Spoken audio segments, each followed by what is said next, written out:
pour vos points. Alors, le transport, quand c'est passé de 300 à 500, c'est pas toutes les actions que l'on médiatise sont souvent sur les réseaux. Bon, donc, ça fait que beaucoup interviennent sans trop comprendre pourquoi. Alors, quand c'est passé de 300 à 500, on a réuni ici tous les acteurs, les syndicats, les syndicats de chauffeurs, les syndicats de transporteurs, les jeunes. On travaille avec l'association des jeunes, hein, puisque c'est elle qui est la plus formalisée, celle qui est reconnue par la commune. Et on a discuté de cette affaire. Donc les jeunes et les transporteurs ont souhaité, sous la coupe du secrétaire général, avoir une réunion entre eux. Donc je crois que cette réunion s'est tenue, à l'ancienne mairie. Ou je ne sais pas où là, en tout cas il y a eu une réunion, ils se sont rencontrés et ils étaient dans les discussions pour voir comment ils gèrent cette affaire, parce que les 500 francs n'étaient pas en permanence dans la journée, je crois que c'était dans les heures de pointe, et puis le reste du temps, les heures creuses étaient à 300. Donc c'était une question, ils devaient me revenir, les jeunes devaient me revenir pour dire qu'est-ce qu'ils ont décidé, et puis c'est resté lettre morte, jusqu'à ce qu'il y ait ce problème de 500 à 1000 francs. Donc on a reconvoqué les gens, les syndicats chauffeurs et transporteurs, qui ont tous nié cette augmentation, et ceux en présence donc encore des jeunes, et il était entendu qu'ils fassent une déclaration pour dire qu'ils ne sont pas concernés ni de près ni de loin avec cette affaire. Et que ce qu'ils semblent comprendre, c'est que la source, le problème vient de ce que les transports ayant diminué avec les nouvelles dispositions sécuritaires, les papiers et tout ça, donc beaucoup de cars sont restés au garage, plus le problème de la route qu'on est en train de faire, donc ça fait qu'il y a une pénurie de cars, et les gens qui sont pressés ont tendance à prendre des cars qui vont à Dabou. Donc quand les cars vont à Dabou, viennent de Dabou, les places de ces cars-là, parce que vous prenez la place de quelqu'un qui va payer 1000 francs. Donc si vous dites, moi je monte, mais je vais à Songon, ce n'est pas le problème, puisque c'est une place de 1000 francs que vous prenez. Donc s'ils doivent faire le point à leur patron, ils ne vont pas dire non, non, non, entre-temps, il y a 4 places qu'on a pris pour les gens de Songon, non, ils ont payé 500 et puis non. C'est des places 1000 francs, Dabou, Abidjan, Dabou. Donc dans l'empressement des usagers, beaucoup disent, bon, moi je n'ai pas le temps d'attendre tout ça, je vais prendre des cas de 1000 francs et c'est à ce moment-là que tout. Donc les conducteurs, les syndicats ont dit, bon, si c'est comme ça, eux, ils recommandent que les gens de Songon ne prennent pas les cas de Dabou.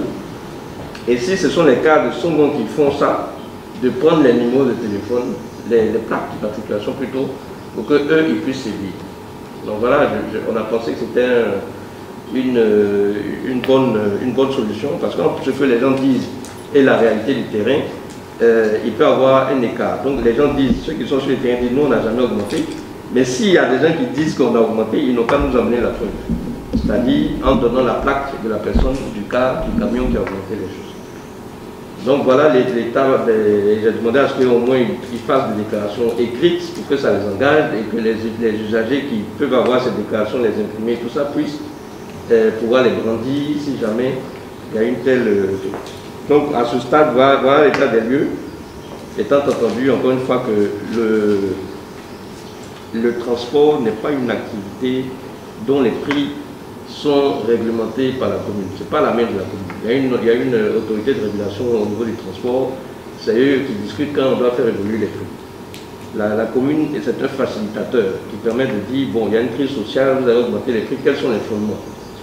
Et pour la petite histoire, on a voulu faire du transport scolaire en se disant qu'on va acheter nous-mêmes notre propre car et puis on va les faire circuler. Mais la réalité du terrain fait que on ne peut pas, à moins de subventionner le transport, et ça c'est pas le rôle de la commune de mettre de l'argent dans un secteur d'activité qui est marchand. Donc on peut faire ça, mais on a très vite arrêté parce que le prix auquel subventionné, même auquel on voulait le mettre, il y avait tellement de distorsions dans le marché que on revenait, les cars revenaient à perte. Malgré la subvention qu'on mettait dedans, on revenait à perte. Donc on a préféré le car. Donc il y a des logiques économiques dans chaque métier. Et si vous ne connaissez pas les logiques économiques, vous avez l'impression que les gens ils font. Mais quand vous rentrez dans le milieu et que vous dites, voilà, vous devez payer le chauffeur tant, vous devez payer l'essence tant, vous devez payer à la sortie, il y a un prix qu'on ne peut pas juste dire parce que vous avez, on est à son bon, vous augmentez le prix, pourquoi? Il y a un prix économique au-dessous duquel une discussion ne peut pas imposer, on ne peut pas imposer à quelqu'un de perdre de l'argent dans un truc. Maintenant, si ce profit est trop élevé, on peut leur dire oui, mais effectivement, votre coût de revient c'est de 250 francs. On peut imaginer que vous faites à 300, 400, mais pas à 1000 francs. Donc c'est juste pour faire un démon pour dire que même quand on se plaint, il faut qu'on comprenne aussi les problématiques que les acteurs de cette industrie-là connaissent lorsqu'ils mettent leur car. Aujourd'hui, ce que j'ai compris, c'est qu'il y a des propriétaires de cars, et puis il y a des chauffeurs. Et les propriétaires de cars se sont entendus pour dire à leurs chauffeurs, chaque jour, vous me ramenez comme il y a 15 000, je crois. C'est plus que ça. 15 ou 20 000. Ah, ils étaient ici, ils ont eu 15 000 ou 20 000. C'est 20 000, je crois, au-delà. Donc, ce 20 000 là, ils ne l'ont pas bougé, ça fait peut-être une dizaine d'années. Donc, les chauffeurs, eux, disent maintenant, bon, ok, si je dois ramener à 20 000 francs par jour à mon patron, ça veut dire que je fais un volume de recettes qui me permet donc de payer ces 20 000 et puis moi-même de gagner de l'argent. Donc, ce volume de recettes, il dépend de deux choses, du volume, du nombre de passagers qui monte et du prix de l'essence. Bon, si le prix de l'essence est assez stable, ça veut dire que là où ils perdent de l'argent, c'est sur le nombre de passagers. Donc le nombre de passagers, ils perdent en volume parce qu'il y a des transports, il y a des ralentissements, il y a des embouteillages sur les voies. Donc vous voyez, si je mets une heure à faire quelque chose que je mettais 30 minutes à faire, j'ai moins de passagers qui montent. Donc il y a eu cette explication qui a fait qu'aux heures de pointe, ils sont passés de 300 à 500. Et puis maintenant, le fait que les camions sont restés à la maison, parce qu'il y a les nouvelles évolutions que l'on connaît, ils n'ont pas répercuté, selon leur dire, la baisse du volume sur les prix. Les propriétaires non plus n'ont pas baissé leur prix pour dire, au lieu de donner 20 000, donnez-moi 15 000. Donc il y a toujours cette même structure de trucs, mais je pense que c'est les chauffeurs qui doivent prendre sur eux cette baisse du trafic. Voilà un peu ce que j'ai compris de l'industrie du transport. Voilà l'état des lieux. Donc je vous redonne la parole pour vos préoccupations, vos questions. Merci, monsieur le maire, de nous dévoiler tout ce dont nous ne savions pas dans le passé. Je pense que la parole sera donnée à chacun de nous pour l'intervention. Merci déjà à monsieur le maire. Voilà, je réponds au nom de Mathieu. Président national de la jeunesse et de la scolarité en Côte d'Ivoire. Je suis fils de Songon, de Songon d'Abril, et aussi le coordonnateur voilà, de la plateforme qu'on appelle notre Songon, une plateforme qui nous permet quand même de pouvoir être au parfait de certaines informations dans nos communes, tout le temps même en ville, soit par position. Alors, moi et mes amis, aujourd'hui, nous sommes ici assis en tant que jeunes leaders de Songon. Alors, nous ne sommes pas ici en tant que jeunes leaders de Songon, parce que le maire avait pas de jeunesse. Voilà, donc c'est plutôt le réseau des jeunes leaders de Songon qui est ici représenté. Monsieur le maire, ce que je voudrais dire, c'est que, effectivement, le transport à Songon, il y a des week-ends où les transporteurs fixent le prix à 1000 francs. Je le dis parce que moi-même j'ai été victime, pas j'ai été témoin. Pourtant, pour moi, j'ai été témoin de ce fait. Voilà. Et quand je dis 1000 francs, ce n'est pas seulement qu'à Djamé.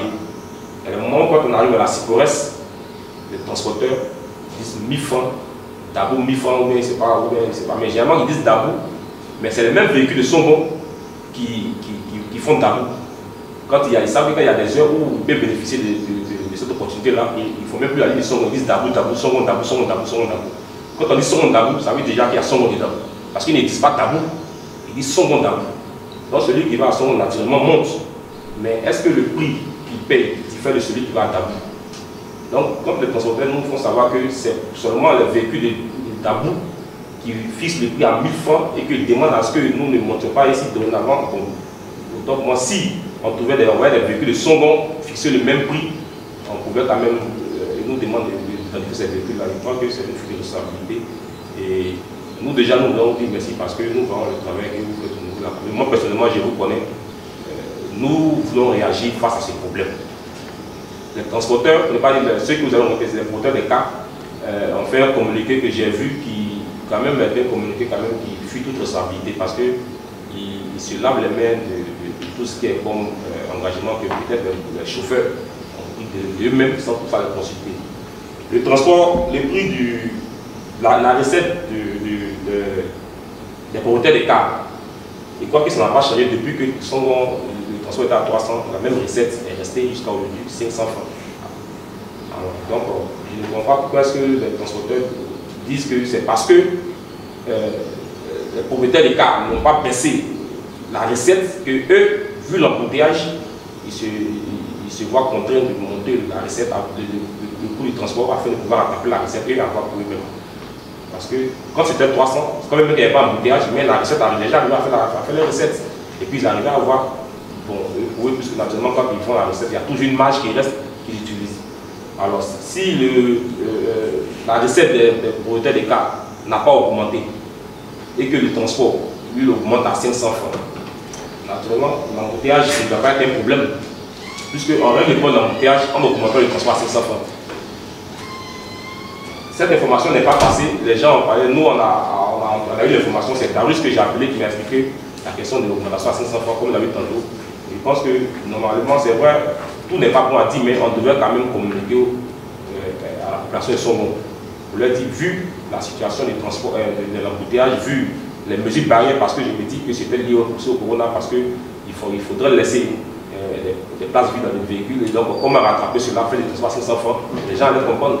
Mais quand on quitte cette situation de mesures barrières de Covid et puis on revient à la normale où toutes les places sont occupées, naturellement le coût devait revenir à 300 francs. Ça reste à 500, on ne se plaît pas. Aujourd'hui jusqu'à 1000 francs, je crois que c'est un peu tôt et puis là il faudrait qu'on réagisse. Voilà, donc nous sommes là pour porter cette information. Et puis après ici, voir comment est-ce que si possible rencontrer aussi ces transporteurs pour leur dire que à 500 francs nous avons accepté. Voilà, nous avons accepté à 500 francs, mais aller jusqu'à 1000 francs, c'est un peu tôt pour nos parents, d'autant plus que nous avons des élèves aussi qui empruntent ces véhicules-là pour aller vers l'école. Donc, nous sommes venus, c'est un peu le cri de cœur que nous sommes venus, monsieur le maître. Notre présence ici, c'est un cri de cœur et puis aussi une doléance auprès des groupes que vous puissiez voir sur les transporteurs, afin qu'ils voient aussi les chauffeurs pour voir dans quelle mesure est-ce que naturellement il y a une réglementation du prix des transports au niveau du Songo parce qu'on a l'impression qu'il y a un véritable désordre. Chacun fixe le prix quand c'est bon lui semble et c'est nous, les consommateurs, qui en subissons. Donc, c'était un peu voilà, mon intervention. Bon, il y a plusieurs points qui ont été soulevés. D'abord, le point de la représentativité des gens avec qui on discute. Lorsque vous êtes, on est 50 000 habitants à Songo, il y a 65% de personnes qui ont moins de 34 ans. Donc même pour faciliter les calculs, si vous faites 60% de 50 000, ça veut dire qu'il y a 30 000 jeunes à Songo. 30 000. C'est vrai qu'il y a 60% de jeunes. Il y a 64% dans la population des gens qui ont moins de 34 ans. Donc si vous avez 50 000 personnes dans une commune, 60% de 50 000, ça fait 30 000. Donc vous êtes 30 000. Donc vous êtes bien d'accord qu'on a un problème de représentativité avec qui on discute. Donc la commune a fait le choix, comme l'État, d'organiser sa commune en jeunesse communale. Donc ils sont des affiliés, cette jeunesse communale est une organisation affiliée à l'UNA, la FENUGESI, qui est la Fédération nationale des unions de jeunesse communale de Côte d'Ivoire. Donc toutes nos discussions sont avec les représentants des jeunes qui ont été élus de façon régulière sous la supervision de la FENUGESI dans tous les villages et quartiers. Donc la dernière fois sur le réseau, parce que je lis souvent, il y a quelqu'un qui a dit, mais c'est qui ce président-là? Il y a un gars qui a signé au bas de la page avec les transporteurs dans la communauté, le président de Kabalingote. Et avant, c'était le président de Oudouin. Donc si vous-même jeune, vous remettez en cause les élus que vous procurez au niveau des villages et des quartiers, pour nous les envoyer, il y a déjà un problème. Donc moi, je n'ai pas aimé cette façon de faire. Après, les autres leaders, c'est qui? Ça, c'est des leaders d'organisation. Fezassi, les autres leaders, je ne les connais pas. En tout cas, en tant que leader de jeunesse, je connais les présidents des jeunes, je connais les présidents des organisations, des associations. Donc, il y a un problème de formalisation. Donc, quelqu'un qui est un leader local dans une association, une ONG ou quelque chose, il y a d'abord une démarche d'officialisation qu'il doit faire. Voilà, monsieur le maire, c'est vrai, il y a le président des jeunes, mais moi je suis le président, par exemple, des jeunes temps, bien des jeunes. Voilà, telle est mon activité. Voilà. Donc, il y a déjà un problème de formalisation. Songo 24, c'est là qui est là, non? La dernière fois, il m'a interpellé sur les réseaux pour dire voilà, on est là, on n'est pas connus. Vous n'êtes pas venu vous faire connaître, comment je peux vous connaître? Donc, je crois qu'après, on a échangé des trucs pour qu'on rentre dans une démarche d'officialisation et c'est comme ça qu'on a une représentation et n'importe qui à ma place aurait souhaité structurer ses interlocuteurs de cette façon. Il faut une représentativité.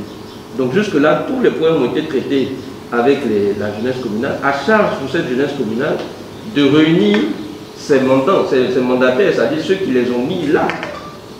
Et le fait de ne pas le faire, ce n'est pas une défaillance du maire. Le maire est réuni, c'est un peu comme si vous êtes là aujourd'hui, on a discuté, en tant que, là vous n'êtes pas là en tant que Fezassi, mais si vous étiez là en tant que Fezassi et qu'on discutait, c'est à vous maintenant de réunir le bureau de la Fezassi pour dire j'ai rencontré le maire, voilà ce qui était dit, voilà, si vous ne faites pas ça, ce n'est pas la responsabilité du maire. Donc toutes ces discussions avec les transporteurs ont toujours associé les jeunes parce que c'est eux qui sont les premières victimes de cette affaire. Sur le point de la représentativité. Sur le point maintenant du fond. Lorsque vous allez vouloir faire une action, que j'imagine être un peu réactionnaire, à la fin, on va s'asseoir dans une table de discussion. Quel que soit, on va monter ou on va descendre, à la fin on va s'asseoir. Donc j'ai commencé par la fin. Je me suis assis avec les gens et les gens ont dit ils ne sont pas responsables de ça.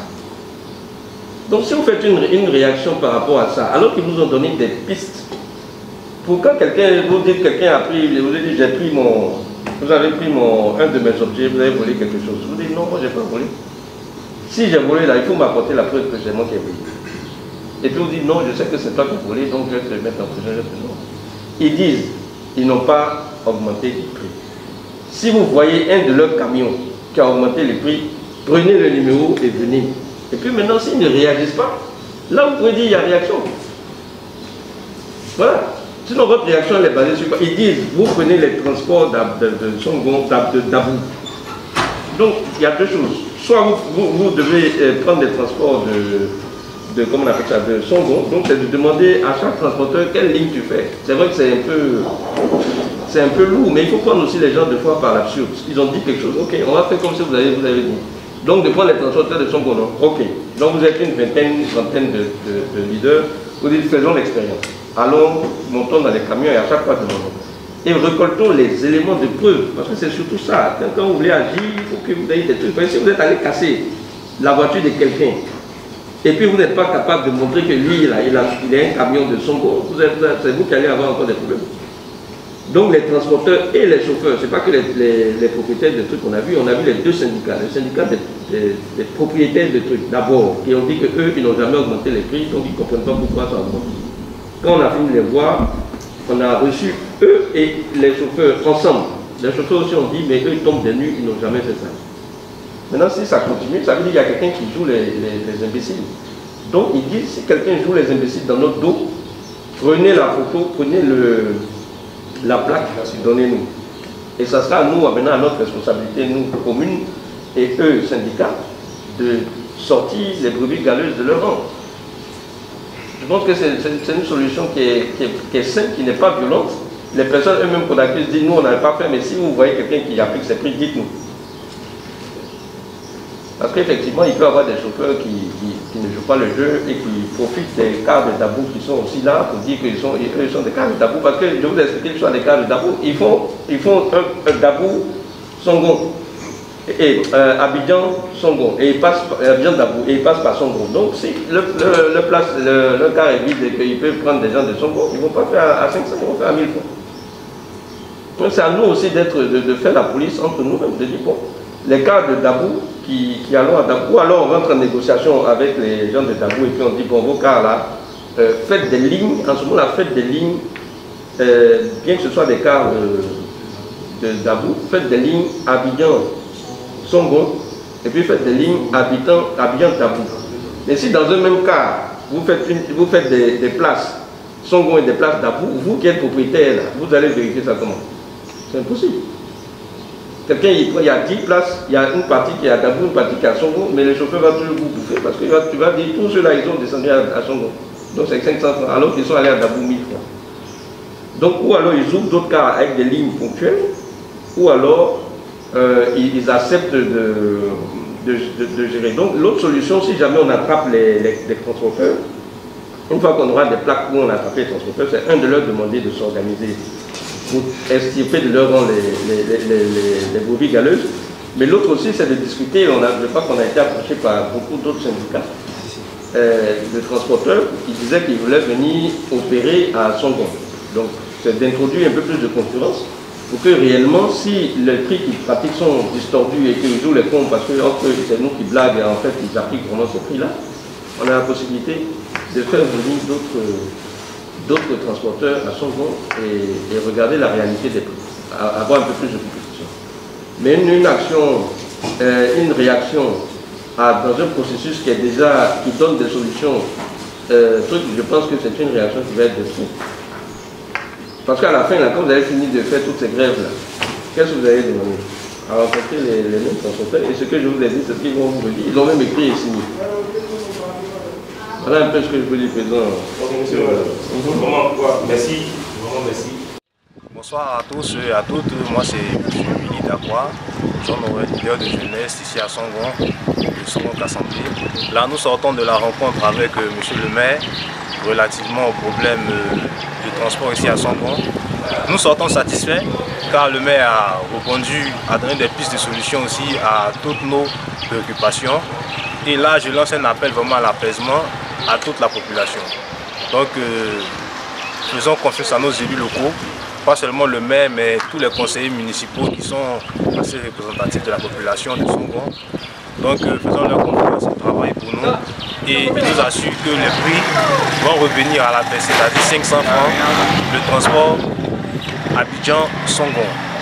Donc, que la population mette, comme on dit, bas la terre. Je salue aussi Songon 24 et vive Songon. Nous avons pu avoir l'échange avec le maire qui s'est tenu à la salle de la mairie, à la salle de Maria au top moi. Et de ces échanges, nous sortons de cette salle tout rassurés, tout émus parce que le maire nous a donné plusieurs informations sur cette question. Nous avons aussi fait des propositions au maire et nous, d'un moment à l'autre, nous allons faire un communiqué qui va informer de tout ce qui a été pris comme décision relativement à ce problème de transport.